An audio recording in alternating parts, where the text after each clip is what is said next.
Good morning guys! Welcome to my vlog, Ivy Mix Vlog.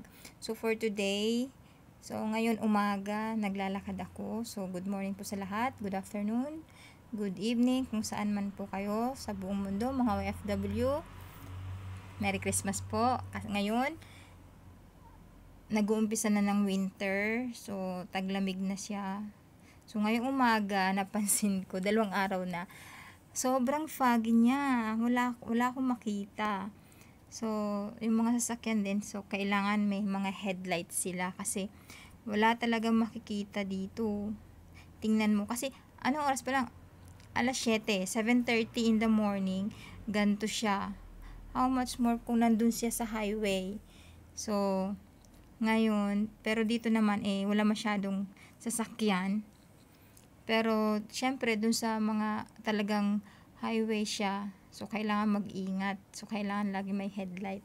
So, pumunta ako dito sa gilid kasi baka mamaya di ako makita ng sasakyan mabundol tayo. Mahirap na. So, ngayon kasi, diba, tingnan mo, dun sa dulo, wala kang makikita. So, wala rin naglalakad dyan. So, masyado talagang foggy niya. Ito yung, dito sa gilid may ginagawa dyan. Ewan ko kung bahay yan or hindi ko alam. So, ngayon, malamig na talaga siya. So, masarap na siya kasi hindi na siya mainit. So, maraming salamat sa pagsama. Wala lang, pinakita ko lang sa inyo. Kasi, ngayon ko din lang na, 2 araw na kasi siya na ganito. Lagi siyang foggy. 7:30. So, wala ka talaga makikita. So, mag-ingat-ingat po tayo, mga OFW.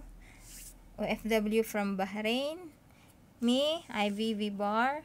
So, please subscribe po for my vlog. And then, hit the notification bell para po updated po kayo sa aking mga susunod na video.